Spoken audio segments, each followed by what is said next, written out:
Thais, how is it? Is it it's raining here in Costa Rica? Perhaps I just start with how is the weather at the very superficial level of how things are in Brazil right now? Yeah, here it's raining also. It has been raining the last week, and which is not common for this type of the year because it has been cloudy and not too hot. And we are in November. Normally, temperatures are at least 5 points uh, higher than they are now. But it's very nice not to have so much heat, and the plants and the forests and all the streams and rivers are happy, because we have had a month or so of dry weather and of drought, and so this has been helping to recover that. But other than that, it's we are in the forest and everything is so green. So, and the birds and the flowers all are happy. Very good. Good to know. We're here in Costa Rica. It's been raining for 2 weeks, which is very uncommon because, of course, the hurricane came through and severely impacted Nicaragua, and the rains have come down here in Costa Rica. So the rains are going on for much longer than normal and heavier. So many people have been devastated by the floods, and on top of the devastation of COVID, where they've lost their jobs, they've lost their income. So it's a very harsh time for a lot of people here. But it is, as you said, it's also beautiful to be in the jungle and in this amazing part of the world. So I think we'll get started. So welcome, everyone. Thanks for joining this conversation. I just wanted to begin. Firstly, those of you who don't know me, my name is Karen Downs. I'm the founder of the Flourish initiative. I'm also a co-founder of an organisation called FemQ, which is where I first met Thais. And I'll say a little more about that shortly. But the relevance and the importance of this conversation for me is why I've launched this series of webinars, is this notion of leading with grace and resilience, which I've been leading a 5-day in-person retreat for the last 5 years. And of course, with COVID this year, those events were cancelled. But the conversation is ever more critical. So whilst the events were cancelled, the importance of the conversation has escalated. And I was looking for ways to find the opportunity to bring these amazing women that I know, who are, as you've seen from the list of forthcoming events, and today with Thais in Brazil, they're from all over the world, but they're women that I've come to know. And I certainly call this leading with, all of them, a lead with grace and resilience.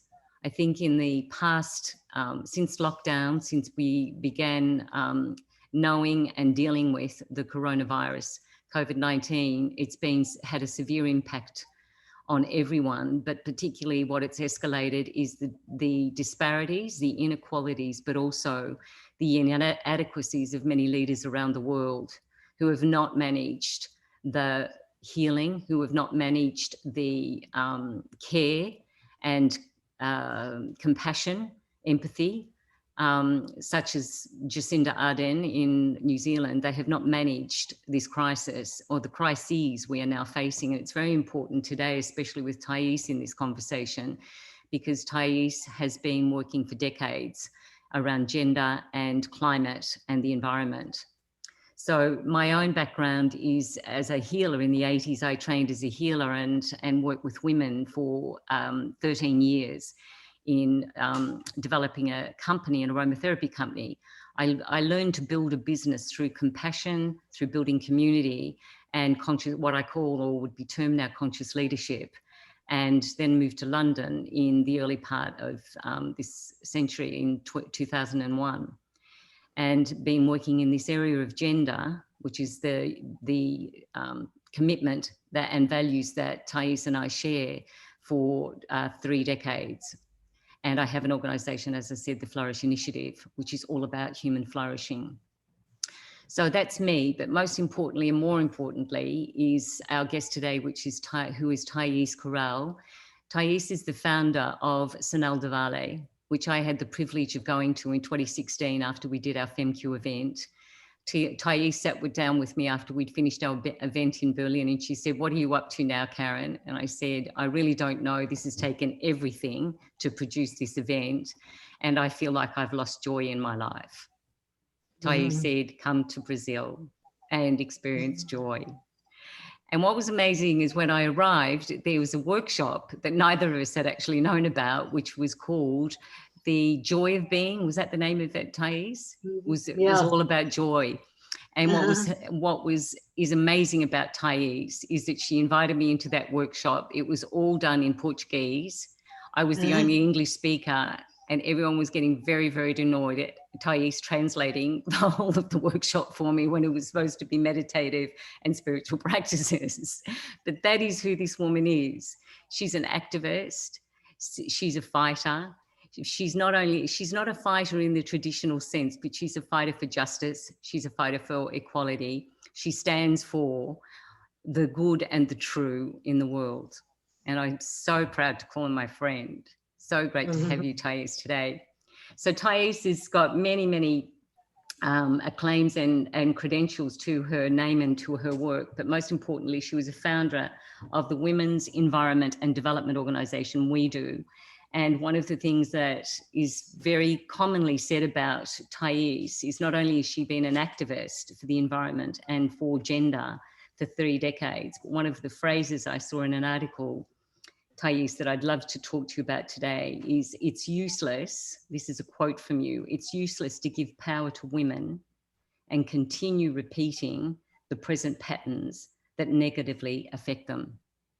And I think that's one of the things that I saw when I visited you and spent the month in Sinal de Valle, is that you were breaking the patterns. And you personally have broken those patterns.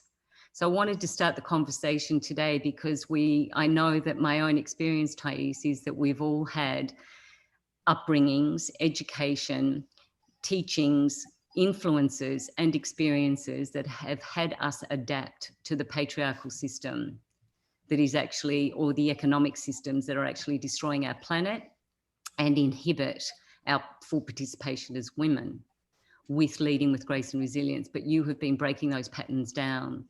So I wanted to start today's conversation with the question, is that there may have been a moment, Thais, if you can think back, whether it was through your parenting, and I know how special your mother's influence was for you in your life, when there was a point in time where you made a decision, like an epiphanal moment, where something shifted for you out of an insight or a stand or a declaration that you made, and everything started to shift for you and your life. Can you remember that moment? Yeah, thank you so much, Karen. And first of all, I feel so honored and appreciative that you call me a friend, because it really, we developed a friendship from that intimacy that I think that women, we are able to have with each other, no, not only with women, but especially with women. And I think that moment in which we talked about the joy, and that we could do that experiment together of refining joy, it was for me without any doubt a great experience, because we kind of talked so much about that, And I think that for me, there were many moments. It's difficult to point one, but I think that there was one thing that always was like a line in my life. And these days, right now that we have so much space for reflection, because so much of what we believed that would be there forever, or that we kind of built as something that we could stand on, have somehow shaked or disappeared, or have been shaked because of what happened in the world. I think is that sense of freedom, of really not having the possibility of inventing your life, or listening to the voices that the voice that you really distill as true, because there are so many influences. You have our parents, like what society wants from us, what we kind of how to make it, And I think that especially women, no, we have even more that, because somehow we have to prove so many things. No, being good mothers, being good wives, being good careers in our career.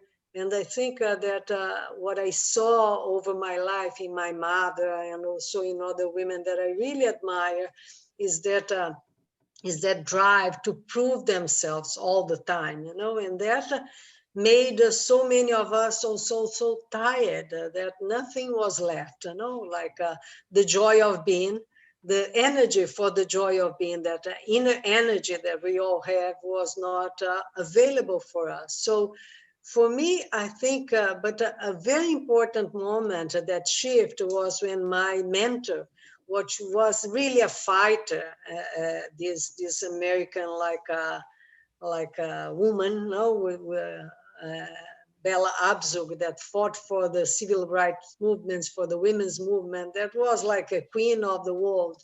And when I saw that she died 20 years ago, 22 years ago, 32 years ago, I think, 22 years ago, but so bitter, no, about all that she had thought that we would conquer, or that the world would recognize, and the world didn't, and that was like a wake up for me. In that sense, I said, I want to kind of be able to have a life in which I appreciate every day, and celebrate whatever we achieve as a game, no? And because this joy of being, and it's so nice that you start for that, at the end is what make our lives happy every day, because I think that so much of what has happened in the world is for this. We are always in places where whatever you have is not enough. This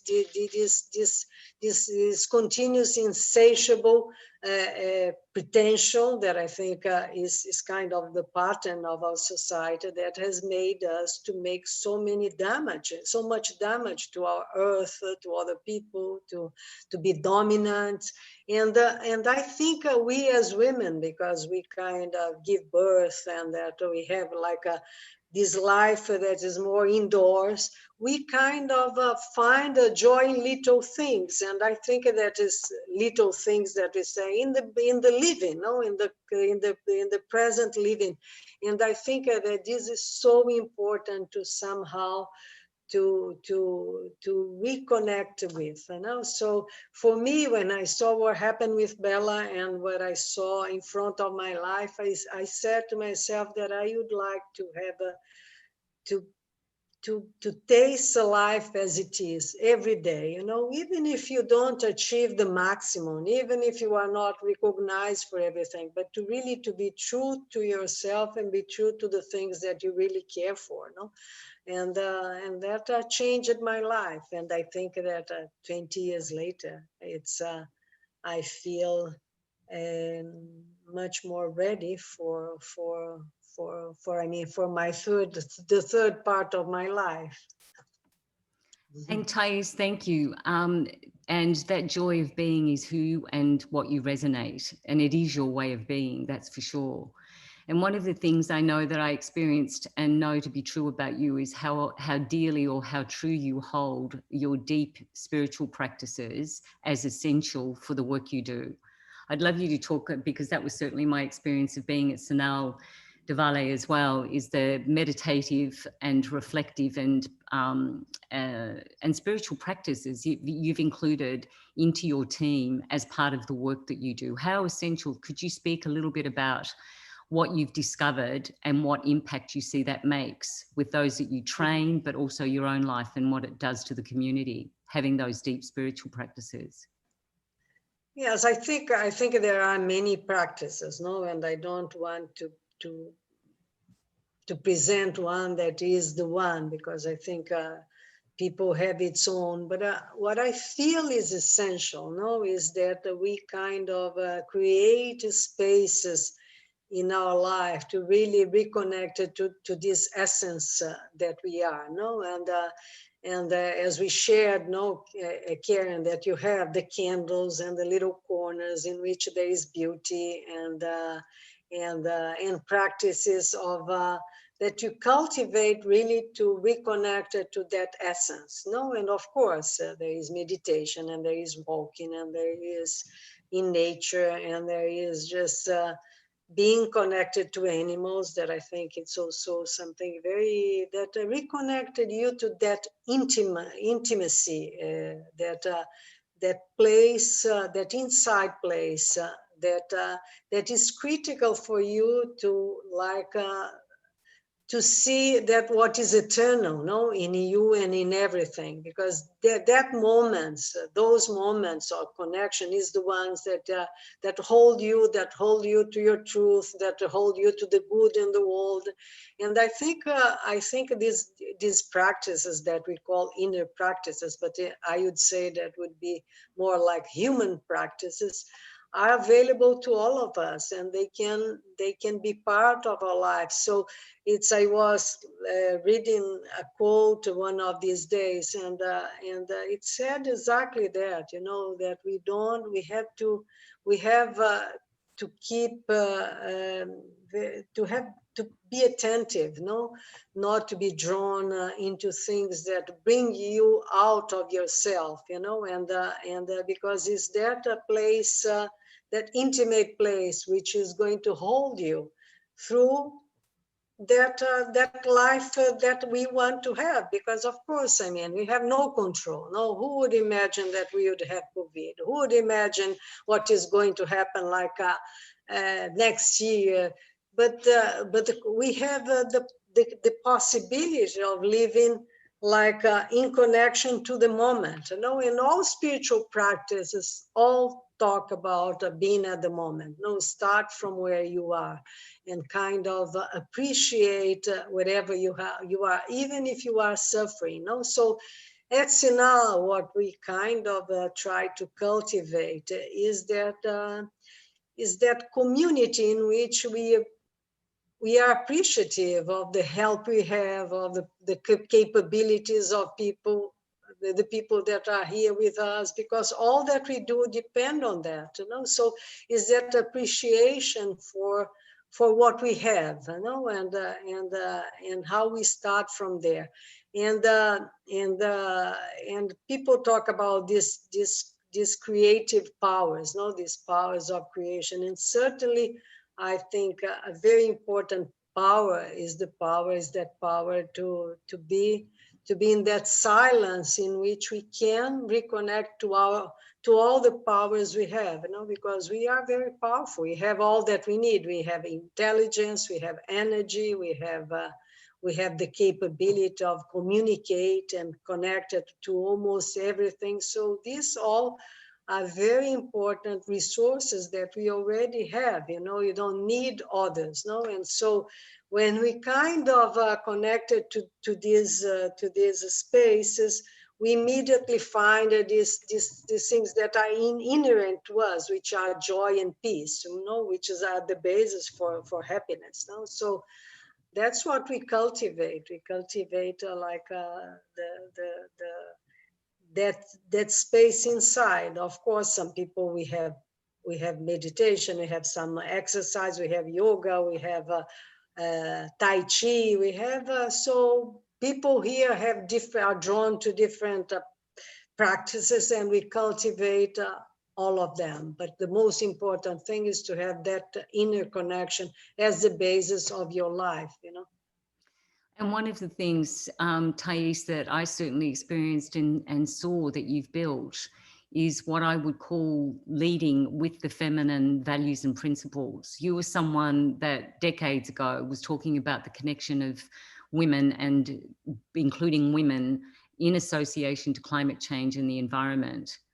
And that's certainly you as a leader in an environmental movement, a regenerative movement of what you've created in Sunil Diwali. Comes from those feminine principles, because my experience was that you were very much like a matriarch, or the traditional what would have been called a matriarch of the family, that your community, and I can so relate to it, having built my own business with women and found what a difference that is in working in organisations that I have in the last 15 years in male-dominated environments. What would you say as, with all those differences in spiritual practices, with you bringing that feminine and grace into the community, Thais, what do you think holds or pulls people to that environment, aside from you're doing good work for the planet? There is something about the energy you bring, the grace you bring to your leadership. How would you describe grace, or what it is that you think you bring as a woman?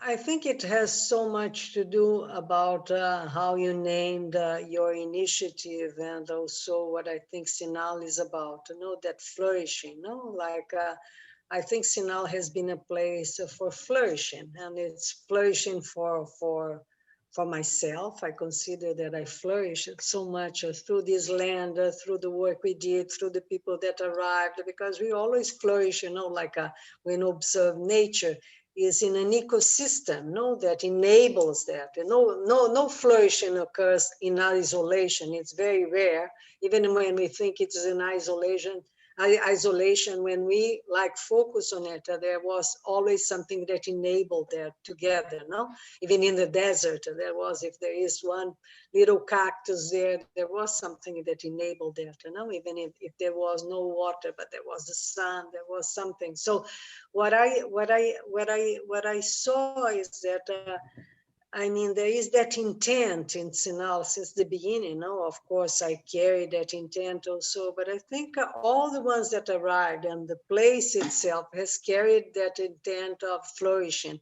And I think that was what attracted people and made people to stay, that they know that the place is not about an illusion, or when I say an illusion, there are so many initiatives. Sometimes initiatives, they have like a projection of something. I don't say that this is wrong, but more it's centered outside of the personalities, but as something that is for all, for all to flourish.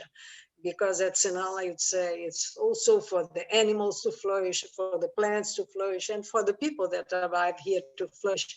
I think this creates a very, I would say, vital energy field, that people want to stay, because they sense something of very true and very vital, to which their inner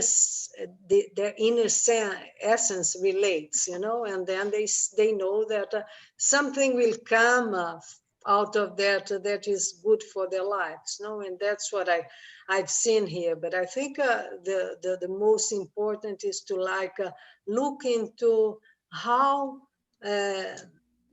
to look into this thread, how to be a steward of this flourishing, of everything together, because I think it's an integral field of flourishing. I don't know if this is too abstract, but this is the best I can describe it. And absolutely, Thais, I so appreciate you pointing to that, because flourishing, to me, when I created the name, the Flourish Initiative, one, it takes initiative to flourish. It doesn't happen in and of itself. It is an integral and complex notion, but it also, for me, is feminine. When people say, what's the difference between thriving and flourishing? It's almost for me that thriving is about pushing forward and always being out. It feels like a more masculine energy to me. And as resilience does, it takes resilience to flourish as well. We look into Mother Nature and we see the cycles and the seasons, and we don't always honor these seasons in our own lives. So we see the seasons in Mother Earth, but our own lives often don't reflect that. And I see it in businesses versus your community, flourishing with the seasons and with the land and listening to the cycles and the flow. Whereas in businesses just want perpetual summers, the harvest every month. They don't listen or can't tolerate a winter. So when we talk about flourishing, for me, it's seasonal, and we require those times of reflection and hibernation. And unfortunately, COVID whilst, as you mentioned earlier, has given us space and time to do inner work, many people I've been speaking to this week are feeling filled with despair because the isolation now is too much. The isolation and the going inwards and the restriction of socializing and being intimate and having our senses stimulated is actually overwhelming people. So given you and I are both in particular parts of the world where if I look out, I'm looking out at a jungle and it's flourishing in the rain and it's flourishing in this season. But for many people, they're looking out onto cityscapes. What would you say? Not everyone's going to join us in Costa Rica or Brazil, Thais, and it's a difficult time for many to consider even flourishing when they're so filled with despair. What has gotten you through those difficult times where you might have been not in a pandemic and not in this crisis, but certainly in times of despair where it felt like you couldn't continue? What have you called on to bring your resilience, bring up your resilience?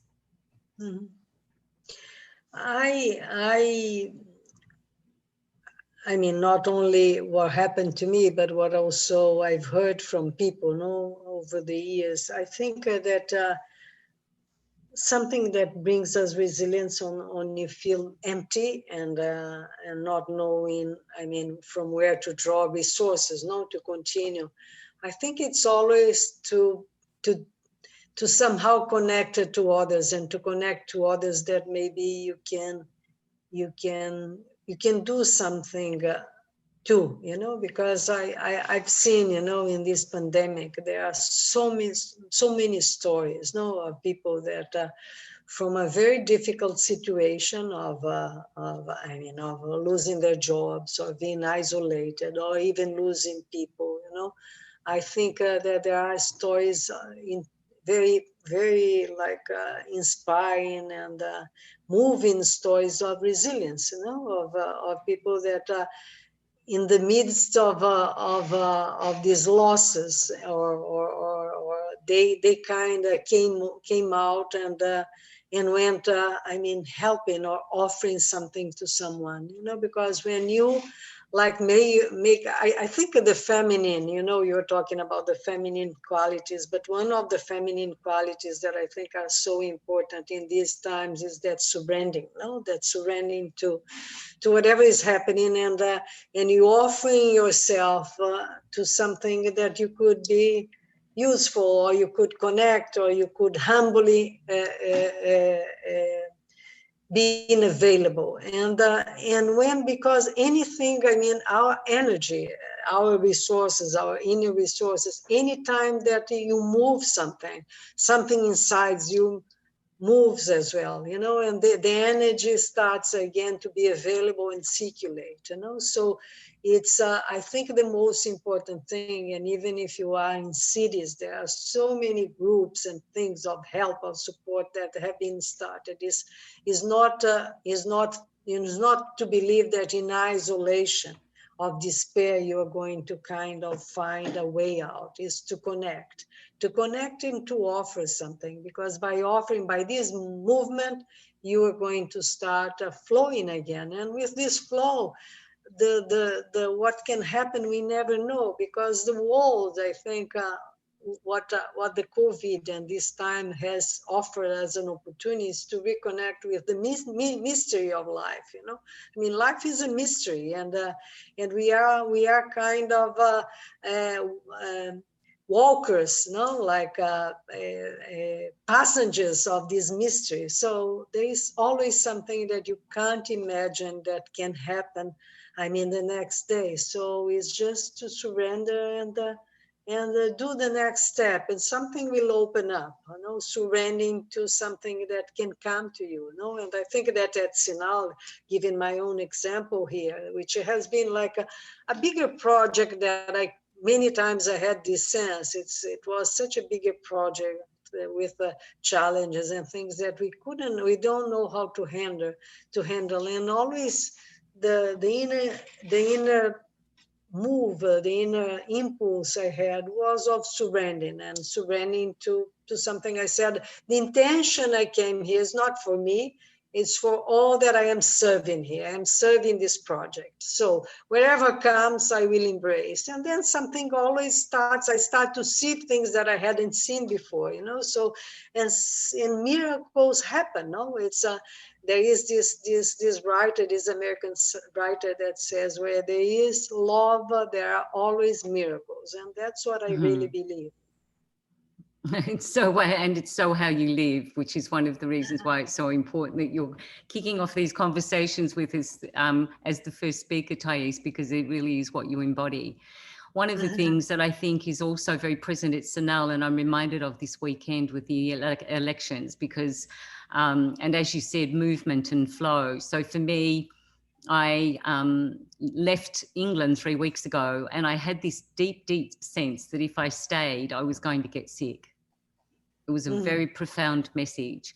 I also had during COVID this amazing question that kept coming to me. Who would I be if I wasn't me? Was the question.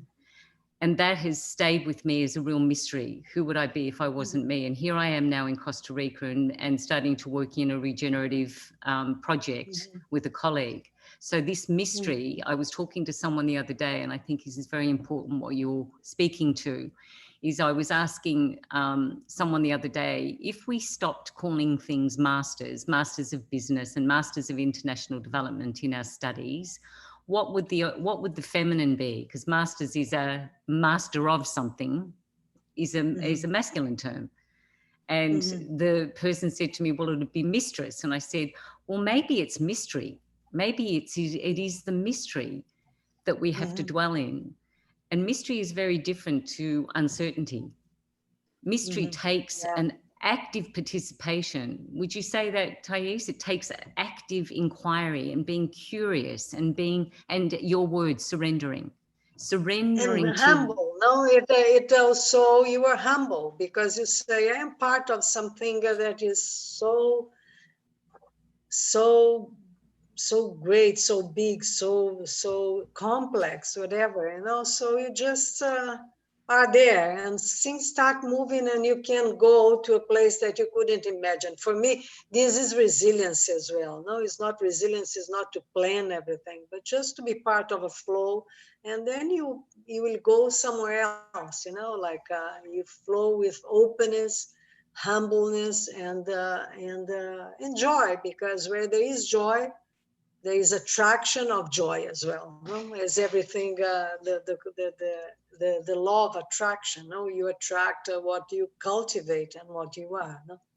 I think after this call, everyone's going to be signing up for your learning journeys in Sanal and trying to get to Brazil, Thais.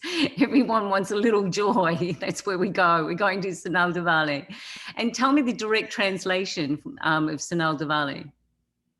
Sinal do Vale means synchronicity, sinal, there's innovation and joy, alegria. No, in Portuguese is alegria and joy.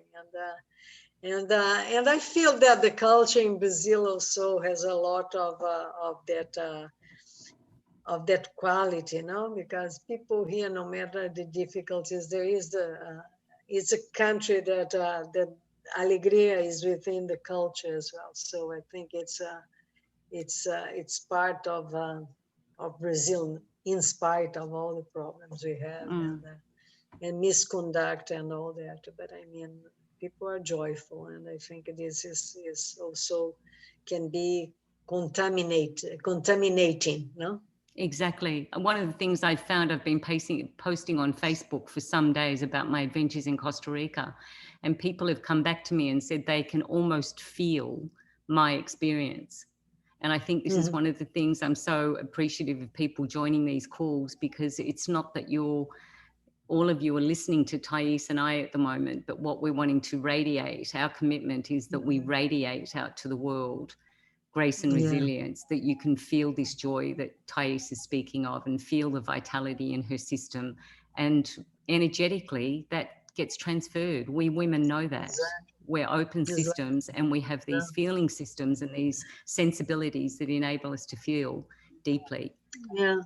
Yeah, and I think the grace, the word grace also has a double meaning. No, of course there is our grace, and of course we can, but also is the grace of being alive. You know, of being able to just live, you know, and to appreciate life, and to breathe, and to sense, and to be together. This grace of being, no, it's the joy of being and the grace of being, which I think is very important to recognize as such, you know, because when we recognize something also inside ourselves starts to move, because we start to see life not with all the shortcomings and deficit and what is missing, but also with the abundance. I mean, it's a shift, it's a mind shift, you know, that I think is what we need for these times, no, like a mind shift in terms of how we perceive things. No, it's a question of perception, no? Yes, absolutely. And How I we know, change our perception. And mhm, this, if we start perceiving our lives as full of grace, no, it's all changes. No, I mean it's all spiritual paths talk about that. No, if you don't do anything, spiritual work, whatever, just just gratitude can just change your inner environment. You know, your inner system. Just being grateful. No, and the gratefulness and grace are all part of the same realm. You know? absolutely. I want to pause here for a second, Thais, because we're at 20 minutes to the hour, and ask our participants if they can please put it into either the chat or raise your hand, and Elsie's going to call on you or read out your question. And if you have questions for Thais or for me, but mostly Thais, because I'm going to be hosting all of these conversations. So those of you that are going to participate in more than one will be seeing me a lot, but most importantly, asking Thais any questions you have for her, perhaps even specifically around the project that she's doing. And we haven't spoken a lot about the actual work, because I really wanted to focus on who these women are being. That'd be great, Elsie, if you can manage that and unmute the participants when they want to ask their questions. That'd be great. So firstly, just let me pause there for any questions.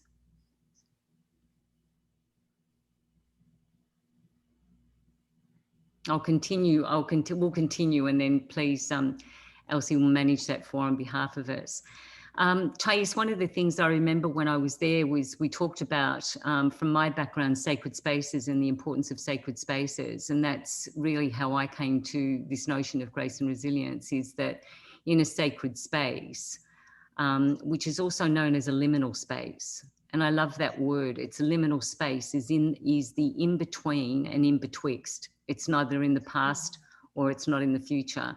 It's this space in between.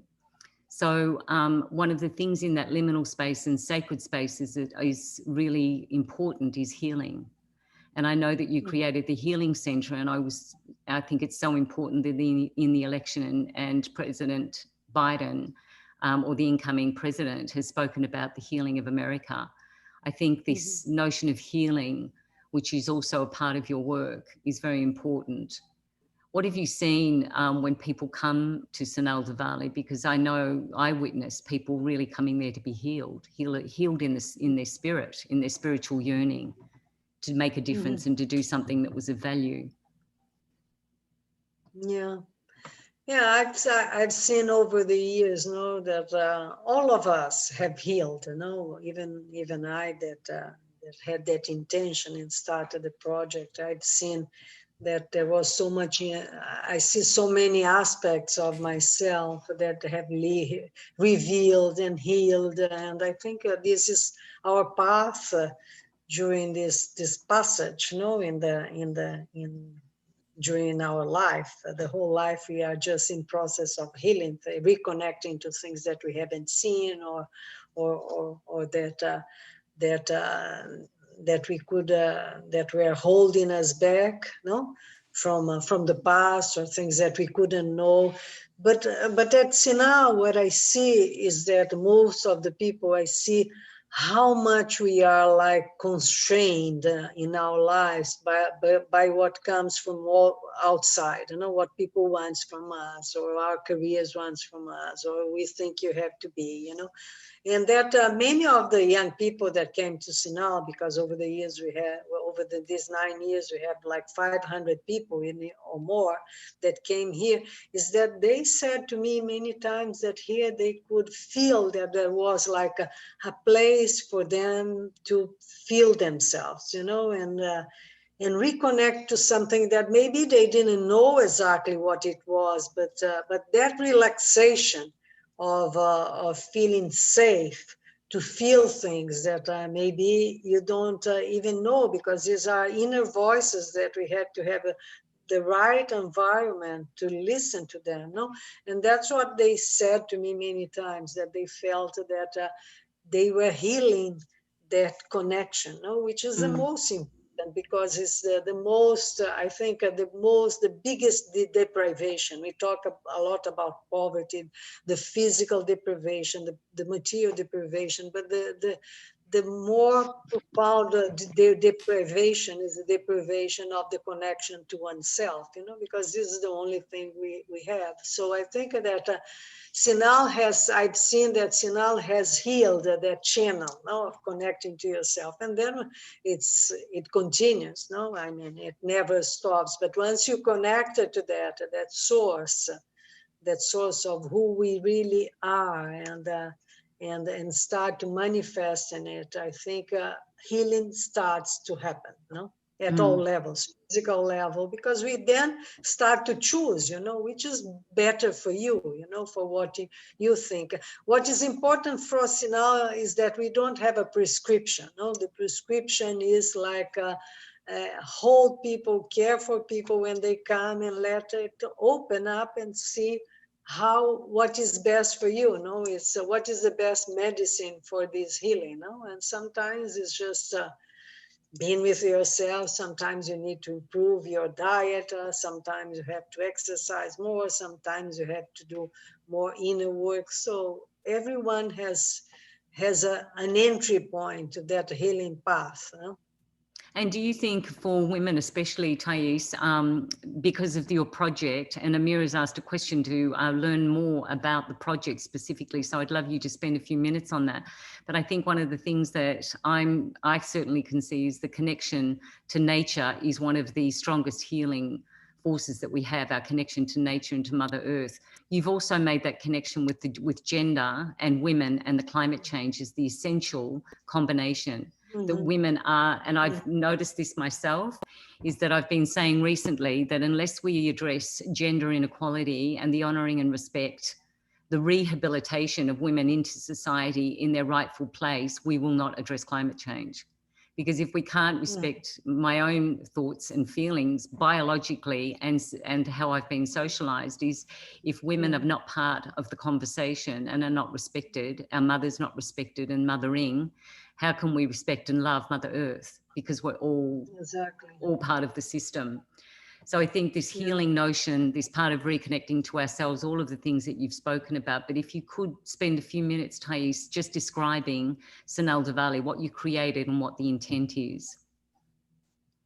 Yeah, Sinal is a regeneration center. No, I think that regeneration in the sense that is like it includes parts that have been like excluded, people, animals, the forest, our education, our flourishing. There are several dimensions, and we have been working especially with food, with the soil, food, and forests. We have worked with change agents and that kind of education, with the infrastructure and with hospitality. But I think in terms of women, no, and of course women have a lot, especially in this time, to offer to the world, because somehow, especially because of the care part and the capacity of the work of caregiving, no, these two aspects that Ryan Eisler talks so much about, has written books. I think it's a very important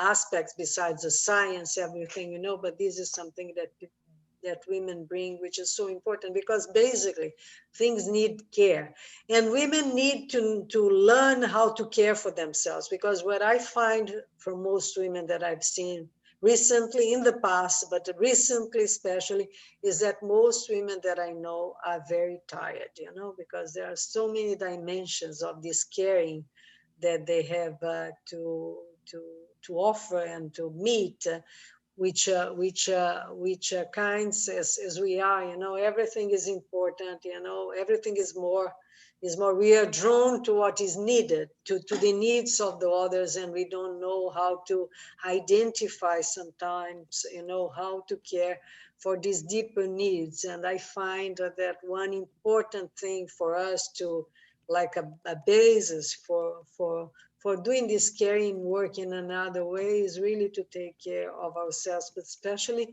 to rest, because rest is so important. And nature is such a teacher of that, because nature has cycles. Nature has like a when you go in and we go out, you can't all the time be in a situation of giving. And I think a lot of women that I see today are in a burnout, because it's too much what they demand from themselves.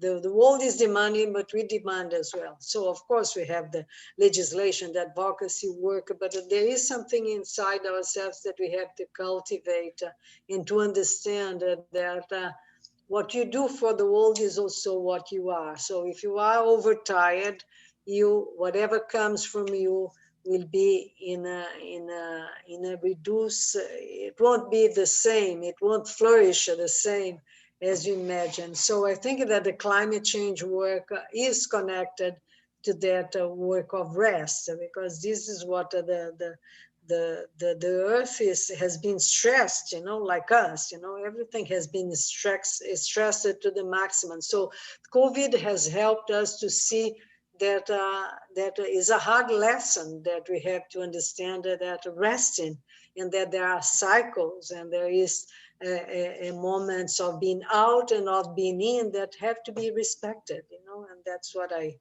would say that would be a feminine contribution to these times, no? Absolutely. Thanks, Thais. And Thais, can you describe the magnitude of the project, or not a project, the magnitude of the community and what you're actually doing, so people can go to the website, they can see the activities that you're involved in, and they can also, I really want to make sure that people are aware that they can also contribute to what you're doing by donating to the projects, and they can be very specific about that on the website, correct? Yes, and I mean, in Sinal we do, as we are inclusive. There are so many needs, no? I mean, the animals, it's like almost a miracle how we can include and integrate everything. So whatever money is given to the different initiatives, it will be used with in that perspective. No, but what we want to be at Sinal right now, so is to present ourselves as an example, no, how we kind of can take care, can be land stewards, no, and we have 200 hectares that are part of our property, in which we kind of take care of the water streams, the ecosystems, the animals that are here, and the community that is closer to what we are, where we are. And now we have the prototypes in which you kind of do healthy food with jackfruit and fruits of the forests that are here. But one of the things, our vision is to actually to bring our knowledge, what we have learned, our prototypes, to a larger region of 10,000 hectares, because we believe that these cells, these big targets, ambitious targets that we have for climate change, for reforestation, and for that can only happen if we do that through hubs, through these little cells, and that's what we want to to present as a model, as an example, no? And because I really believe in this diversity, that many of us have to get together and take care of localities. So I really believe in that as a form. I don't believe in a global organization that is going to do it all.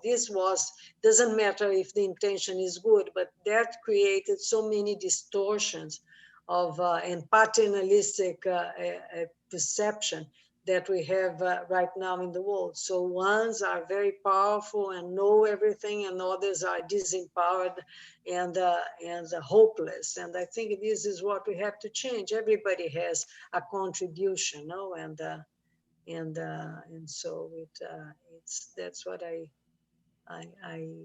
believe. So Sinal wants to be an example for that, and an example of inclusion, an example of leadership, for land stewardship, of caring for everything that is part of that space, of that container. So. And Thais, I know we have another question. I know Catherine left. I didn't get to Catherine's question, Elsie. I can't see who else's hands up. Can you point, or can someone take themselves off mute to ask the question? Okay. Thanks, Elsie. Elsie was just saying Catherine had to leave. So, Thais, just to check in with everyone, is there anything else that anyone would like to ask Thais before we close out and do our closing of the call? Okay, great. Well, Thais, I just firstly want to say that this, the experience of having you on the call and reconnecting with you has enlivened me, and I hope it has for everybody else, because when we're talking about leading with grace and resilience, my ambition and my own purpose is that leading with grace and resilience will lead us to flourishing, a flourishing life for all. And that includes our planet, and it includes our own well-being, as you said. It starts with looking after ourselves, because who we're being, we take that beingness out into the world every day. So I'm just so appreciative of you being on the call. This recording will go up on YouTube when we're finished. So you can, you'll be able to use it, Thais, but everyone and anyone can now refer to the recording as it goes up on YouTube. And there's a question. So if you'd like to contact, Elsie's put into the chat Thais's email address. Thais, if you would like people to go to the website, or is there anyone, or are you open to having your email address up as well? Because we can let people know if they want to contact you directly. Yeah, they can contact me directly also. It's she can have my email on the chat. I can put it also here. That'd be great. And if you want to receive more information from Thais and what she's doing, please visit the website, which Elsie's put into the chat. And also what we are in the very early stages of talking about. I only just mentioned it to Thais today, because Thais was part of our FemQ, as I mentioned at the start, part of our FemQ summit, the very first one we did in Berlin, and also part of an organization called Rising Women, Rising World, which is where I first met Thais. So your commitment to equality, your commitment to women has been going on as an activist for 40 years, Thais. So I just want to honor you for all the amazing work you've done, who you are, and what you're bringing into the world, because it's an inspiration to everyone. And we are talking about doing a FemQ in Costa Rica next year. So very early days, just to plant the seed. And Thais has said she'd love to do that. So I've got a yes from Thais. I've got a yes from my daughter, Rebecca, who is going to be our next speaker. And the reason I've chosen Rebecca as the next speaker is, firstly, she's been in lockdown here in Costa Rica. And I just want to mention this. She has chosen to live a life less traveled by many. She's a millennial who is now starting a global webinar podcast series, and they're launching her and her friends. When we talk about mysteries and what's come out of COVID, she's working with 2 women that she's been working with for 4 months on creating something called Global Heroines. So Rebecca's going to be talking about the heroine's journey next week, and I'm excited that she's going to be part of that story. And she's a millennial, as I'm sure we all know, the young ones Thais and I are still active and going out into the world in our leadership, but also we know that as you do, you're fostering your community, Thais, the young ones who are coming in and need all the resilience and all the support they can get for the world that we've created, and they need to be new stewards of the land. We need to honour the women, and we need to bring our grace and resilience. So I want to close out the call and thank you everyone so much for participating and being part of this conversation. Mostly thank you to my friend Thais. Love you loads. It was wonderful, and thank you so much, Karen and Elsie, and for the beautiful interview and questions. I indeed enjoyed it. Thank you so much, my dear, and thanks for being with us. And is there anything else you'd like to say to everyone as a closing important message that we all need to be doing or paying attention to right now? Just one last piece from you. Yes, I think it's to understand that we are all in the beginning. That's what I feel. We are in the beginning of a new cycle of humanity, in which we have to dare, not to be afraid of thinking things that are not right, and trust your guts, trust what your feelings and what we feel, because there is no coming to the edge and not being afraid to flew, because this is the time for it. If you don't do it now, when? So I think the times now are to dare and to be courageous and to do things that you would never imagine that you would be doing. Just to try, without judgment and without fear, and but with giving you that freedom, that freedom of using this amazing experience that is life to try things that you believe that represent the deep wish of your heart. Thank you, beautiful Thais. Thank you, everyone, for joining. Thank you. Okay, thank you so much. Bye-bye, Karen. Ciao.